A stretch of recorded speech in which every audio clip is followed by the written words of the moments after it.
the trailer for this movie came on, I would have to leave. I would have to leave the room. Even I know that breaks some ethical rule, right? You don't do that. This movie is so heavy with emotion that when that happened, a lot of people laughed.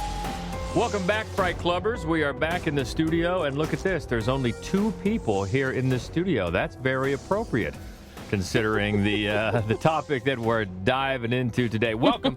She is Hope Madden. He's George Wolf. And we're from madwolf.com, and this is the Fright Club podcast. First of all, big thank you to author Haley Piper, who joined us last week. We talked about cosmic horror, and we talked a little bit about her great new book, The Worm and His Kings. If you like cosmic horror, I really recommend you give this one a read. It's very involving. It's a lot of fun, and she was great to have on. I mean, I just loved her thoughts about the genre, and I thought she had some great stuff to say. Yeah, and I found out, well, I guess I knew cosmic horror has a lot of fans that like it better than we do. Right. But I did enjoy digging into those. Well, it's funny. I remember a long time ago, somebody recommended that we do found footage horror because I had mentioned on many an early podcast that I'm not a fan. And when you do that, when you sit down and go through all of the ones that you can find, you realize, oh, I kind of do like it. I focus on the ones I don't like. And I think this was helpful for that same reason. Yeah, and also I think it reminded me anyway, maybe both of us, that one of the times we're going to get around maybe to doing a podcast on second thought, movies that we really didn't like that well the first time and maybe need to reconsider them, because that happens. Oh, it does. We see so many movies that happens all the time. Like, maybe I misjudged it a little bit. So maybe we'll get to that. But we've got a lot to talk about before that. And first of all, thanks to everybody that has joined up with the brand new Fright Club podcast group on Facebook. That has been fun. It's growing slowly. Yeah, it has been fun. And if you're not in it yet, so easy to do. Just find it. It's Fright Club Podcast. That's the group on Facebook. Just send us an invite, and we will approve. We will. As soon as we see it. There'll be no background checks or anything.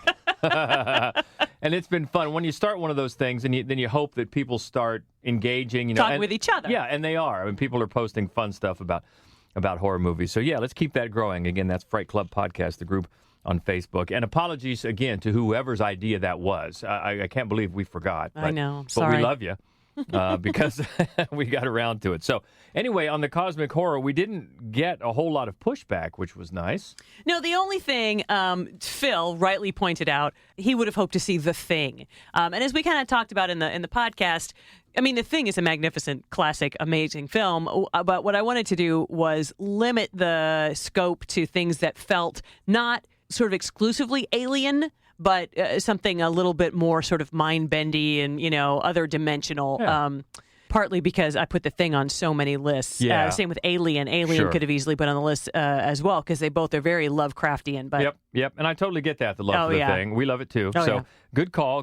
But overall, though, I think people were pretty happy, and we're happy about that. But we've got table for 1, 2, or 3 tonight. That's right. So it's no more than 3, right? There's only correct. So basically, you're limited to sort of a horror chamber piece. Exactly. I guess, in the cast.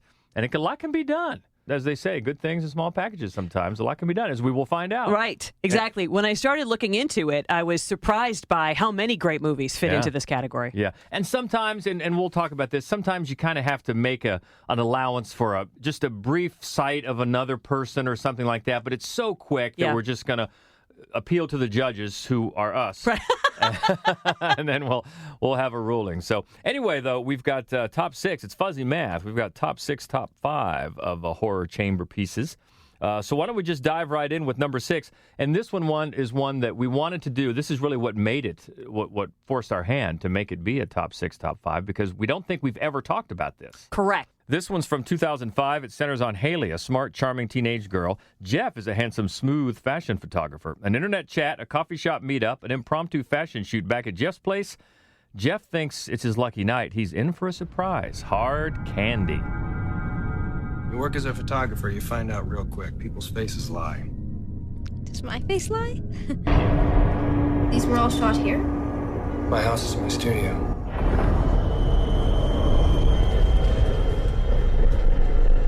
I recognize this girl. The things you do wrong, they haunt you. This is officially sick. I have never heard any just so easy to blame a kid. Who are you? Playtime is over. Now it's time to wake up. Boy, this is an uncomfortable movie. It is, especially for Patrick Wilson. Yes. But, it does have, so it is almost exclusively Patrick Wilson and Elliot Page, although Sandra Oh has a very small part in it. But it is, 99% really just two people. And the way that their personalities shift and are unveiled as this kind of wears on, I thought was so fascinating. Yeah, this is the first time we had seen Elliot Page, then Ellen Page, of Right. course. And she's fantastic. And part of it is because I don't know how old she was at the time. She looked so young. Right. Which made it even creepier. Yeah, I mean, he's still very little and fragile looking. And in this movie, I think they emphasize not just that and not just sort of the androgynous look because the hair is very short, but also sort of the bare midriff shirt. I mean, there's a whole lot of sort of vulnerability and toughness all wound up physically in this character. And of course, that is also what is inside of this character. Yeah, great performance. 300 girls auditioned for the part of Haley. Wow. And Elliot, just fantastic. And I loved reading this tidbit because when they were filming the scene where Haley implies that everything Jeff thinks he knows about her is a lie, producers wanted to include a line where she says that she was actually 18 rather than 14, and Elliot adamantly against that. Yeah. And that is so right. It is. It's very important because there's no reason for us to know. And in fact, I think it makes the movie much more powerful if you don't think that this character is of age. Yeah. That not only does this man believe that he's preying on a 14-year-old, but it is a 14-year-old who is turning the tables on him. I think that makes it a much more interesting movie. Yeah, and we certainly don't want to give anything away for anyone who hasn't seen it, but they shoot on the roof of a garage, right, Yeah. toward the end. Oh, yeah. That was the roof of the ArcLight Cinemas Hollywood Theater Complex. We went to a movie there. We've been to a couple movies there. Yeah. It's not far from where our son was living for a while. Yeah. And so we used to go to see films Because there. it was part of that sort of shopping sort of mall This is a where Galleria? he used to work at, the one restaurant. So, yeah, I thought, hey, wait a minute. We haven't been on the roof, but we've been there. Yeah, very, very uncomfortable, driven by, like you said, it's mainly two people. Sandra Oh, but this is one where we're just going to just kind of say, no, this is two people, really. Fantastic performances. It is really, really unsettling, and the ambiguous nature of it just adds to it. Yeah. Yeah, and it's the writer and director who brought 30 Days of Night to the screen, right? So David Slade directed and Brian Nelson wrote, and I think 30 Days of Night is a super fun movie. I really enjoy that movie, but I don't think that movie suggests, particularly in writing, but also in the direction, the streamline. I mean, this is a relentlessly tense and uncomfortable movie. Your guts are just tight the whole time, and I don't think that the rest of what these two have done suggests that they have that kind of mastery over manipulating the audience's emotions. Yeah, it's really, really well done. In fact, you could see how it would be. It didn't start out as a play, but if it had, it wouldn't have surprised me if it did. Really? No, I agree. I agree entirely. It's that sort of character study, and that is Hard Candy, number 6 in our list of Table for 1, 2, or 3 horror. All right, so before we get to the main top 5 here, we just had, speaking of the Facebook, the Fright Club podcast Facebook group, one of the things we're going to be doing regularly is putting out ideas for topics, and basically let other people do the work for us. And so they really did. I mean, we had a bunch of great suggestions for a topic to do, starting with Melissa Dina. She said bugs, insects, bugs, that's good. Silas wants horror movies that we hate. All right, that could be fun. It could be fun. Dark Dave and Jamie both vote for Poe. That was not a surprise, guys. Jamie also votes for RV horror, which we will absolutely do. That's and too actually, good. we're going to do the next podcast we do is with Jamie from Five from Fans, and we're going to do motorcycle horror. And those two fit together pretty well. In fact, there's one overlap that I can think of. Yeah, RV is good. Seth suggested Lucio Fulci. Not our favorite, but that could be cool to dig into. Oh yeah. And then Chris wanted parks or gyms, saunas, pools, things like that. That could work. Oh yeah, that's the thing. He wanted parks or gyms, and I immediately took both into two separate directions. attractions because parks, I would like to do parks and sort of where kids collect and play because like two of the greatest scenes that take place in those bouncy ball places. Oh, yeah. Right. And then, gyms. I've never thought of just doing gyms, but saunas, pools, and gyms. Oh, I've already got 5 right now in my head. That's how your brain works. Phil also wanted satanic cinema, even sent us some links. So Yes, very excited. One is a book. You know how much I love horror movie books. Love that. Pint of Joe wants libraries, and that is a great idea. So here's why. And she, I think, thought it was a joke because also Brandon is a librarian, and she thought they could just tell us scary things that happen in libraries. But there's 2 things I love that happen in libraries. And almost every movie, there's a huge section of movies made in the 60s, 70s, and 80s where some sleuth has to go to the library. And either they fall asleep after some helpful librarian has brought them a big stack of reference books in their pristine, and then they wake up after a nightmare. Or, my favorite, microfiche. They go to the microfiche machine and they scroll through, and then they print off all of the information about the house that they just bought where a satanic cult used to bury children, whatever. I love both of those types of movies. So I think we'll just do a back-to-back on that. When I was in college going through the Ohio State microfiche and everything to write some paper, that's fun. Mason, I love this idea. Mason said movies that capture the decade that they were released. Or the or was ours. Yeah. Oh, was it ours? Mm-hmm. Okay. Sorry, Mason, because we liked ours better. Movies that capture a decade that they were not released. Right. Both of those are good, though. They are. I love both of those. But the first thing I thought of, which is weird because it's not what he said, but the first thing I thought of was The Love Witch and how just perfectly 1971 The Love Witch is. True. And then I thought of all of these movies that are just set in the 80s but weren't filmed in the 80s. So anyway, maybe we'll do both because that gives us basically 20 potential podcasts. Yeah, that's good. Maya, thinking about Valentine's Day, recommended I Love You to Death. That was pretty popular, actually. She got a lot of likes on that idea. I like that one, too. Yeah. Definitely. And then Michael recommended this one. This was the winner from this group. So ding, ding. We'll eventually do all of those. Oh, those are great. Yeah, they are. Those are fantastic. So thank you for that. This is kind of fun stuff we do in the Fright Club podcast group. So please join up if you haven't already. All right, so let's get back to it. This is from 2010. This is number 5. Paul is a U.S. truck driver working in Iraq. After an attack by a group of Iraqis, he wakes to find he is buried alive inside a coffin. With only a lighter and a cell phone, it's a race against time to escape this claustrophobic death trap. It is buried. Yes, 911. I'm from Hastings, Michigan. I'm a driver for CRT. My convoy was ambushed. I'm buried in a coffin in the ground, and I need help. Please send help. I'm begging you. How did you end up in the coffin, sir? I was put here. You American? Yeah. 5 million money to 9 more to stay. Buried like dog. United States Pharmacy? I'm an American citizen. My convoy was attacked, and I'm being held for ransom. I need $5 million, or I'll be left to die here. These threats are real and will be followed through on. I just have a few questions for you, Mr. Conroy. You gotta be kidding me. It's important that I get this information. It'll help me Wait, hold on. Wait. How do you know my name? What's going on right now? Do you remember the first several times we were in the theater and the trailer for this movie came on? I would have to leave. I would have to leave the room. Yeah, man. I'll tell you, and I'm almost certain we haven't talked about this before, have we? No, I don't think we have. No. I think that it's been a close call on a number of different lists. It's an obvious choice for this list because aside from voices, and we're not going to count that against anybody. Aside from voices, he is the only face you see is Ryan Reynolds, and the entire movie is inside the coffin. Yeah.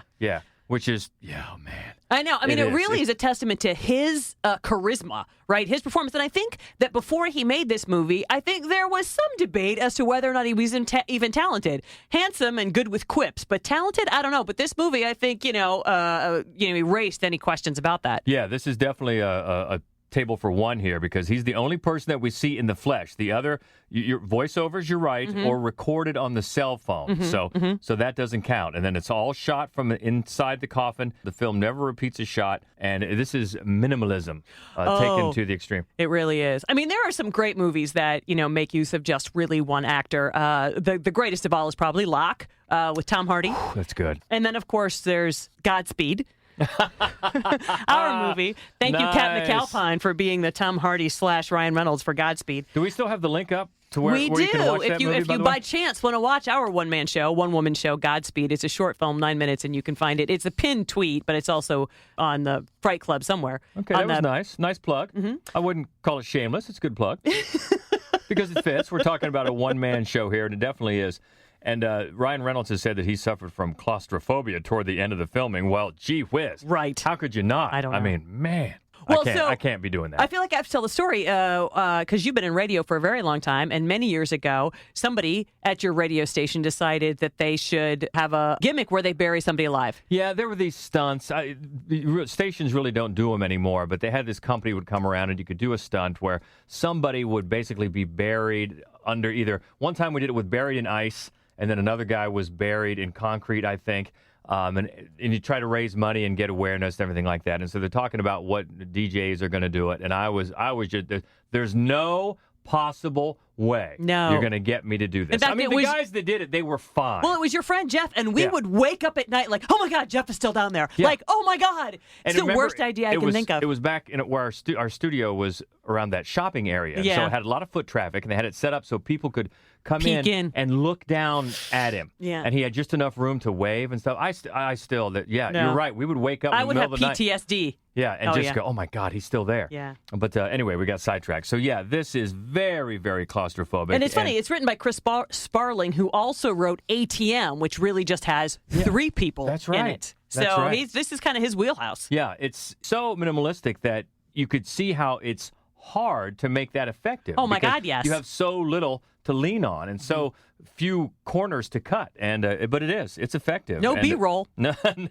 It was shot in just 17 days in sequence in a Barcelona studio. And effective one-man show that is Buried, starring Ryan Reynolds. Moving it up to number 4, this is one from 2014. A young videographer answers an online ad for a one-day job in a remote town to record the last messages of a dying man. When he notices the man's odd behavior, he starts to question his intentions. This is creep. So the reason I've hired you is because I have terminal brain cancer, and I want you to film me to make a video diary for my unborn son. You ready for this? Okay. There was about 2 seconds there where it looked like you wanted to kill me. Joseph, I think I'm gonna head back. You see my keys? One drink, okay? Bottoms up. Hello. You need to get out of that house right now. Why do you look scared? Don't be scared. It'll all be over soon. So this is basically a two-man show. It is. And one of the men is Mark Duplass, and he has a creepy face. Well, no, he does. He also has a face of a nice guy, but then nice, like, what's with you? And he really puts that to good use here. Even at the very beginning, when he's introducing himself, and when he's saying that he has cancer and stuff, you're like, something's not right with you. It's another really minimalistic movie. I mean, there are more sets. They go outside. They leave the apartment. They move around a little bit. But the dynamic that the two actors create, the cat and mouse that they're playing, is perversely fun. I mean, there's a real dark humor that runs through this whole movie. And but the second actor is the writer-director. Yes. Patrick Bryce. And he does a great job. Mm-hmm. I mean, and there's Patrick Bryce's character is nursing maybe a crush. Like maybe that's why he's come out here, because maybe he has a little bit of a crush, which gives it an interesting angle, because I think in a lot of cases, the predator and prey type film, especially in horror, you get the sense of kind of a romantic leanings because of the female character. But the fact that they're both men, I think, just makes the movie that much more interesting. Yeah, so this was 2014. Then in 2017, Creep 2 was put out. And then there's still a third one in development. Mm-hmm. Is that right? There is a third one in development, for Netflix. And, I mean, they're so inexpensive to make. And, they're incredibly enjoyable. So I hope they keep making them. Yeah, and this one, not the enclosed spaces of Buried. They're out in the woods. And as he's taking him by out the river. on an adventure and things like that, where he just starts playing with his emotions a little bit, like boo, like gives him a scare, and then just a little bit here and there, and just keeps pushing until he takes it farther, and until the videographer feels like, yeah, I'm in over my head here, and I got to get out. And as you would expect in a movie like this, a lot of it's highly improvised. You've got two people, just two actors, and they can just let loose, and especially when one of the actors is the writer-director. So I guess Bryce gave them just a bare bones, an outline, and then they went with it. And it has that sort of free-flowing feel about it. That just speaks really to Duplass's creative gifts, because his is the character that's nuts, that you think somebody sat down and really decided, this is the crazy-ass shit you're going to say right now, but the fact that it just came from his head is a little scary, a little unnerving. Yeah. And toward the end, about an hour and 15 minutes into it, you can see that Joseph, Mark Duplass's character, he has made a lot of different tapes over the years of people that he has done this to. Yeah. And that's creepy. It is. You see their names and the years on them. Yeah, it's really a gut punch. And then, but not as much as that mask. Oh, my God. Oh, I know. Especially when you just see it, it's in the dark for a minute, and you don't get a really good look at it. Yeah. So good. So good. Yeah, that is a two-man chamber piece of horror for our number 4 on our list from 2014. It is Creep, and we are awaiting Creep 3. Yep. So who knows? After all this pandemic madness dies down, maybe we'll get it. You said it's going to be a Netflix? The first two have been. Well, then it only stands to reason. Moving up to number 3, this is one that's appeared on a few lists. In fact, one pretty recently. For good reason. After getting in a car accident, a woman is held in a shelter by a man who claims that the outside world is affected by a widespread chemical attack. From 2016, 10 Cloverfield Lane.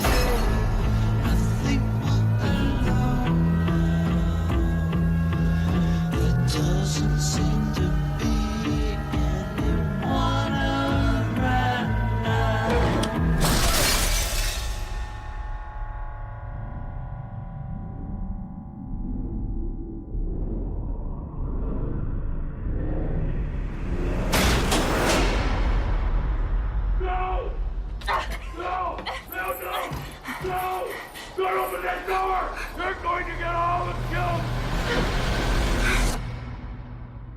Something's coming.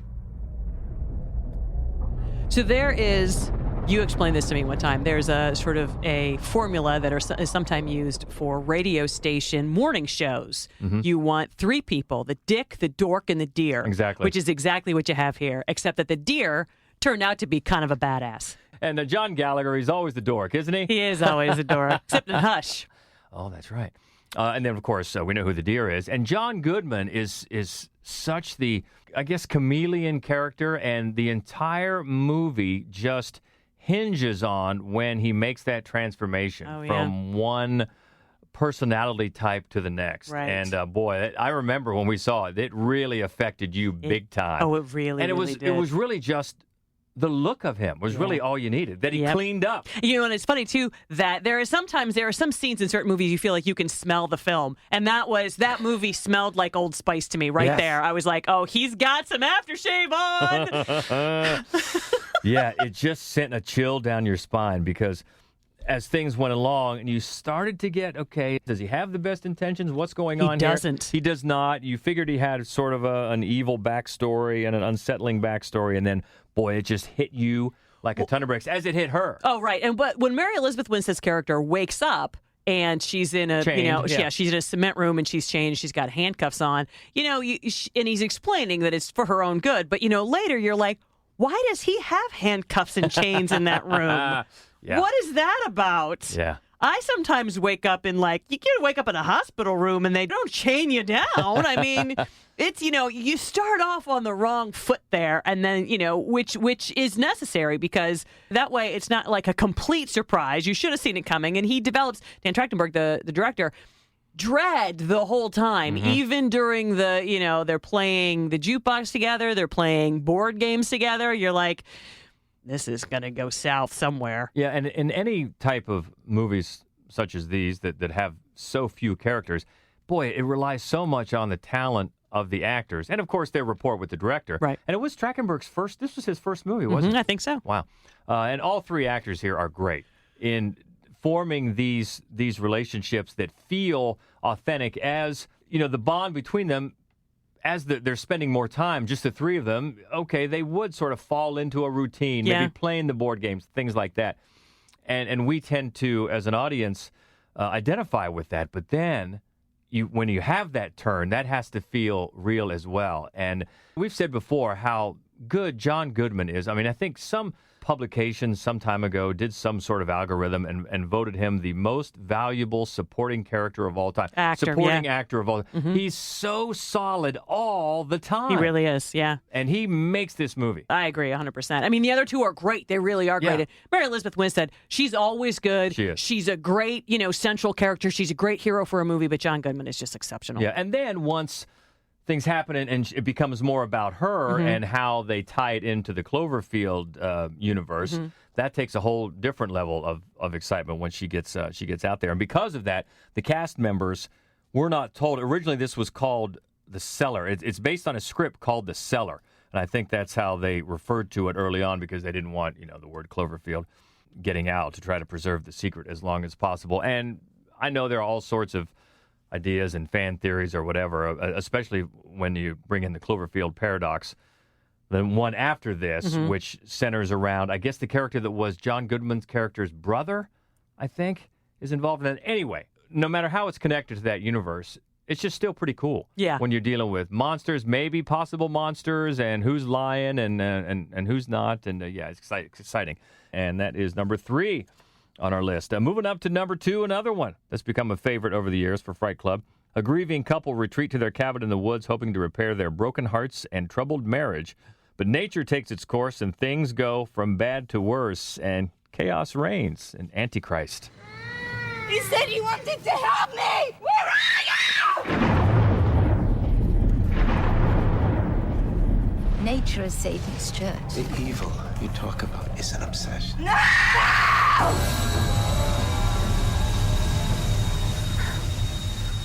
Did you want to kill me? Not yet. There is a third actor, of course, Storm Acheen Solstrom, who plays the boy. But for 99% of the film, it's 2 people, and just what brave, really fearless performances you get from Willem Dafoe and Charlotte Gainsbourg in particular. Yeah. And as we mentioned before, the boy, of course, is seen mainly in the beginning, and what an opening that is. I mean, it just reinforces, no matter what you think about Lars von Trier's issues, and he clearly has some, man, that opening is so beautiful. And with the music going and the way he shoots it, of course, it's heartbreakingly tragic by the time that opening is over. But my Lord, just that few minutes is an experience. Oh yeah, it absolutely is. And then you've got their time together in their apartment while they are trying to dig past this grief. And she is trying to just survive it, and he's trying to control hers to keep him from dealing with his own. Neither of these are working out very well. And it's all very, very fascinating to me. But I remember when I watched it the first time that they decide to go to the cabin in the woods. And I thought, it's cabin in the woods horror, which is one of my absolute favorite kinds because I am terrified of the woods. And I was so happy. When it took that turn. And also because Lars von Trier, he is visually, and in almost every respect, he's an incredible director. But visually, his the way that he shifts in tone visually from the opening poetry to the sort of sterile, colorless apartment to this lush but foreboding and very dark woods is stunning. Yeah, because the way he shoots and frames the woods, it's going to envelop them. It just is. It's cascading down around them, and it makes you somehow, in the middle of all this openness, feel claustrophobic because it's just their world, with literally and figuratively, I guess, it's just closing in on them. Because you're right, he is a psychiatrist who, of course, makes the wise decision to treat his family member. Even I know that breaks some ethical rule, right? You don't do that. It's a bad idea. It's a bad idea. A bad idea for him. And this is one that got delayed. This movie got delayed for about, I think, almost 5 years because one of the producers accidentally revealed the original ending. Oh, and then he had to rewrite it? Right, which wow. which I guess was supposed to be the revelation that Satan created the world, not God. Okay. Which is so out of step with Lars von Trier. I can't believe that. But of course, he was furious if that was the original ending, so had to delay the shoot so he could rewrite the script. So you don't get that. You get a different ending, and it is shocking to say the least. And you talk about making you squirm. This is one where your insides just kind of clench up because of some pain being inflicted on both of these people. Yes. It's just, there are so many reasons not to camp, George. Yeah. And if you're going to camp, don't bring, like, tools. Keep the power tools. Keep the tools at bay. Keep them at home. And as explicit as these scenes get, though, apparently some shots had to be edited out. Willem Dafoe's penis had to be edited out of more shots because, according to Von Trier, it was too large and unusual looking. Wow. Yeah. So who's are they using in that shower scene? You know what? I'm just the reporter here, okay? But yeah, and then, and I alluded to it in the beginning there, and I apologize if you haven't seen it, but the chaos reigns part, that just comes out of nowhere. It does. And it's more akin to a nightmare, and is very in keeping with the fact that they're living this nightmare, because that is exactly something that you would see in your mind in a nightmare. Well, it's funny, that moment for a lot of people, this movie is so heavy with emotion and over the top that when that happened, a lot of people laugh. Yeah. And then it becomes a comedy to them. Like, it's broken. You've broken the spell. This is just lunacy. Yeah. And for me, it's always been a beautiful, poetic, just tour de force of a couple of performances. But I can absolutely see where at a certain point you're just going, come on. And this is part one of Von Trier's trilogy of depression, because he has admitted freely that he was depressed in the middle of this movie. Because he's so happy-go-lucky the rest of the time. Yes. So this is part one, followed by Melancholia. Boy, think about another beautiful movie. Yes. Oh, my God. Melancholia from 2011. And then Nymphomaniac 1 and 2 followed up his trilogy of depression. But part one is our number 2 in our table for 2 here. This is Antichrist from 2009. Yeah, Willem Dafoe and Charlotte Gainsbourg. What incredible performances. That just leaves number 1. But before we get to that, we meant to do this earlier, but let's talk about the ones that are worth a mention here in minimalist table for 1, 2, or 3, but didn't quite make the list. What do you got? Primarily, they didn't because... So I thought some of these, for example, the Blair Witch Project, I figure, well, that's going to be on here because I love that movie so much and because it is almost entirely 3 people, except for a couple of interview scenes and a couple of here and a couple... Well, then eventually, I came up with enough movies that truly were only 1, 2, or 3 people that I thought, okay, well, I'm not going to do that. But the Blair Witch Project and Open Water, they were both movies that I assumed at first would make this because they're glorious movies. And they're great, unbelievable examples of minimalist filmmaking. But there are, in fact, additional cast members in those movies. Monsters is another great one that I don't think a lot of people saw. The filmmaker went on to make the Godzilla, like in between, the middle Godzilla there, the one that we liked. Yeah. But this was a movie that he made before that, and I love that movie. And it's also got Scoot McNairy in it, and I love him. We mentioned ATM, and that one is it's an interesting movie. I don't think it can sustain the 3-man show that it is trying to give you, but it's a decent, tense film. Paranormal Activity.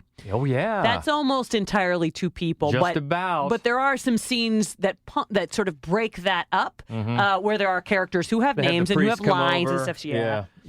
But you're right for the most part, and the thing that we're really, really glued to, the footage, is 2 people mainly. Yeah. Wrecked is one I don't think very many people saw. It's Adrian Brody. He kind of comes to in a woods after a car wreck, and he can't figure out what's going on. And that's just really 2 people for almost the entire film. And Misery. Oh. Right? I mean, there are other characters, there are other lines, but it is almost exclusively, and wow, talk about performances. Holy cow. Of course. 2 of the greatest. And then the other one that really came close to make this, because it is almost exclusively a 3-person show, is Frozen. The not the cartoon, the ski misadventure. I love that one. Yeah, that one is good. Yeah, those are all good and all worth mentioning. So glad we got to that before we dive into number 1, and that is keeping the Willem Dafoe mini concert going. This is 2 lighthouse keepers trying to maintain their sanity, not doing a good job of it, while living on a remote and mysterious New England island in the 1890s. We love The Lighthouse from 2019.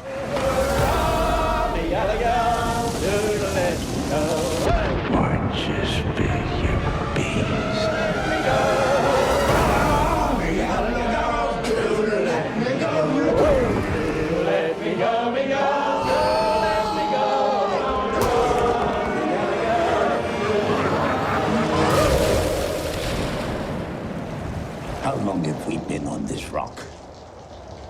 weeks? 2 days? Help me to recollect.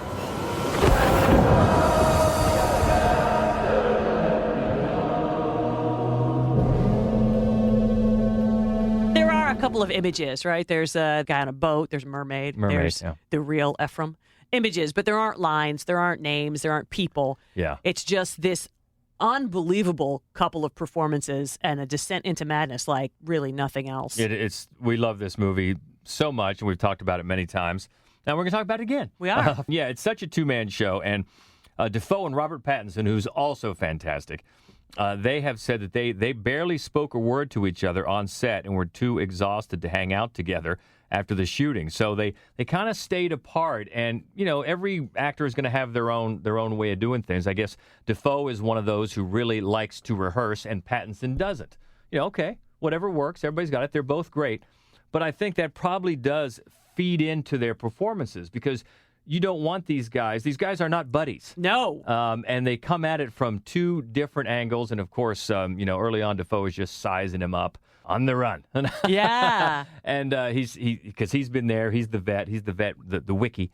And which, by the way, I looked up. You get that term it comes from wick trimming, which is what they had to do early on when you had to light it. You had to trim the wick, so they were wickies. Gotcha. And there you go. If you ever get that in Trivial Pursuit. This is another one that's so dependent on these performances, and it's mesmerizing. So much about this movie just draws you in, and so you're just hanging there on every little sight, every little word. Of course, the sound. We've talked about the sound design of this movie. My God, oh my! Everything about it is so enthralling, and it starts with the two of them. Yeah, it does. Yeah, and I mean the look of it is, of course, the cinematography was Oscar nominated. The sound was absolutely stunning, and Robert Eggers, who did The Witch, another just glorious film that everybody should see, what he does here in a similar way is just to meticulously craft the surroundings and give you this sense of being in a time out of time, just being in this historical period.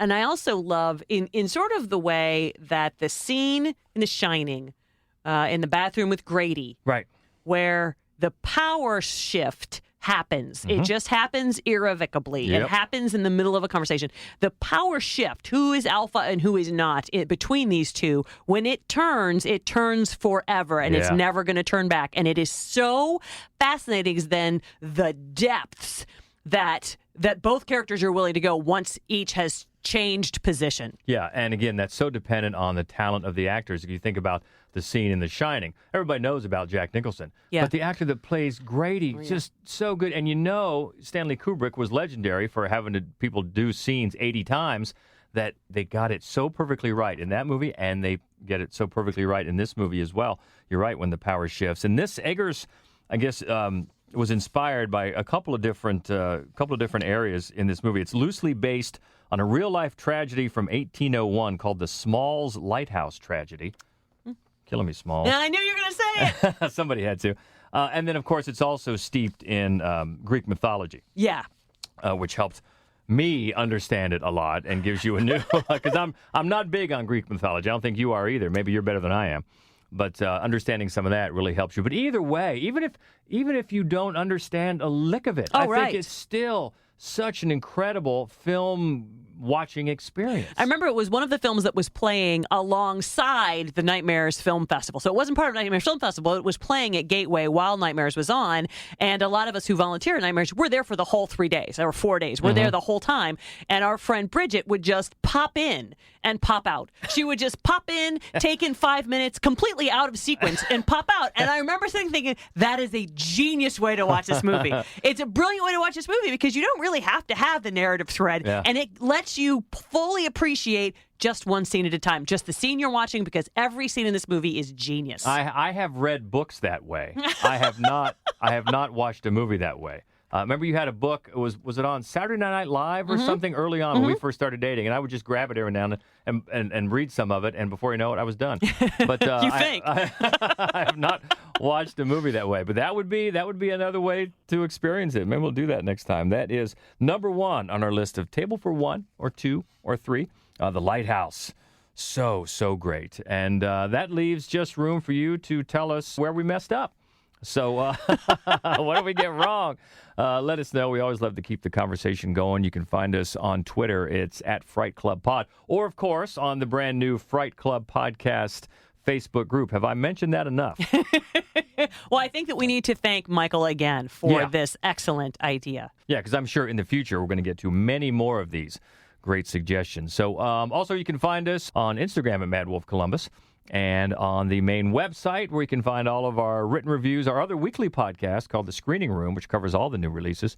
You can find that at madwolf.com. So what are we looking forward to besides all the recommendations that we'll get to eventually? What else we got cooking? Well, as I said earlier, the next podcast we are going to record with Jamie Ray of Fave 5 from Fans, and we're going to talk about motorcycles in horror, and that's kind of dedicated to you, our motorcycle enthusiast. And I think the one after that, we'll just probably pick another one from this list, because there are some great ones that I'm excited to cover. Yeah, and we got to get back to StreamYard and do one, because those are fun. They are fun. Those are fun to do until we can finally get back to the Gateway in front of a live crowd, hopefully soon at the Gateway Film Center. But a lot to look forward to. We hope to hear from you as always. And until then, and until next time, she is Hope Madden. He's George Wolf. And this is the Fright Club Podcast. Hello, darling. This is Elvira, Mistress of the Dark. And stay frightful, my friend.